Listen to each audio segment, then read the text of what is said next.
తెలుగు భక్తి మార్గం ప్రేక్షకులకు నమస్కారం. పవర్ స్టార్ పవన్ కళ్యాణ్ రాజకీయాల్లో దాదాపు దశాబ్దానికి పైగా కష్టపడిన ఆయన ఎట్టకేలకు ఏపీ డిప్యూటీ సీఎం అయ్యారు.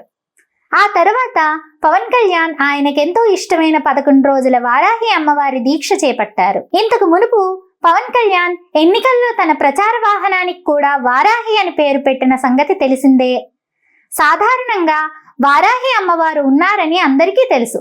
కానీ ఆ దేవత గురించి, వారాహి అమ్మవారి దీక్ష గురించి తక్కువ మందికి మాత్రమే తెలుసు. పవన్ కళ్యాణ్ గత సంవత్సరం వారాహి యాత్రలో భాగంగా వారాహి దీక్ష చేసినప్పుడు మన తెలుగు రాష్ట్రాల్లో ఈ వారాహి అమ్మవారి దీక్ష గురించి అందరికీ తెలిసిందే. అయితే అసలు వారాహి దీక్ష ఎందుకు చేస్తారు? కారణం ఏంటి?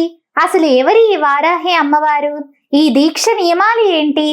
ఈ వీడియోలో తెలుసుకుందాం. వారాహి అమ్మవారు లలితాదేవి సైన్యాధిపతి కావున ముఖ్యంగా శత్రుభయం ఉండకూడదని అమ్మవారిని ఆరాధిస్తారు. శత్రువులను జయించడానికి, జీవితంలో భయం ఉండకూడదని, ఎదురయ్యే అడ్డంకులు ఎదుర్కోవాలని, జీవితంలో స్థిరత్వం రావాలని వారాహి అమ్మవారిని ఆరాధిస్తారు. అలాగే అమ్మవారి ఆరాధనలో అరిషడ్వర్గాలు అంటే కామ, క్రోధ, మద, మోహ, మాత్సర్యాల నుండి మన మనసుని ఆధీనంలో ఉంచుకోవచ్చు. ఇందుకోసం అమ్మవారి దీక్ష కూడా చేపడతారు. పురాణాల ప్రకారం అంధకాసురుడు, రక్తబీజుడు, శుంభుని శంభు వంటి పలువురు రాక్షసులను సంహరించడంలో వారాహి అమ్మవారి పాత్ర కనిపిస్తుంది. వారాహి మాత దుర్గాదేవి ప్రతిరూపం. అంతేకాదు శ్రీ లలితా పరమేశ్వరి దేవి సర్వసైన్యాధ్యక్షురాలని కూడా ఈ వారాహి అమ్మవారిని అంటారు. అయితే వారాహి అమ్మవారి గురించి అందరికీ తెలియదు. పురాణాల మీద పట్టు ఉన్నవారు, అంతో ఇంతో ఆధ్యాత్మిక జ్ఞానం కలిగిన వారికి మాత్రమే అమ్మవారి గురించి తెలుస్తుంది.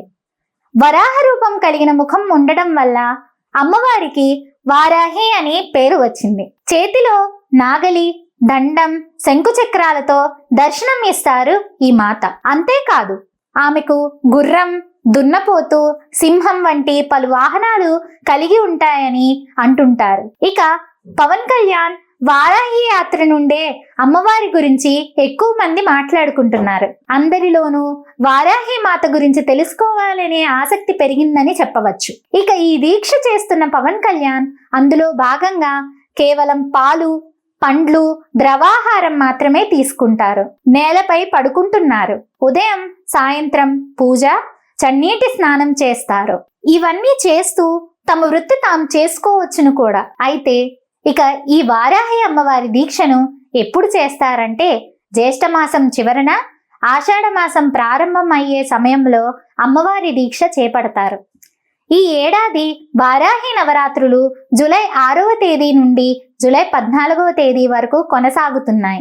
ఏ వ్యక్తి అయినా జీవితంలో ఎదుగుతున్న సమయంలో దృష్టి దోషం కలుగుతుంది. అలాంటి దిష్టి దోషాలు, పిశాచ పీడ భయాందోళనలను తొలగడానికి వారాహి మాత దీక్ష ఉపయోగపడుతుందని పురాణాలు చెబుతున్నాయి. ప్రతిరోజు వారాహి స్తోత్రం పఠించడం తప్పనిసరి.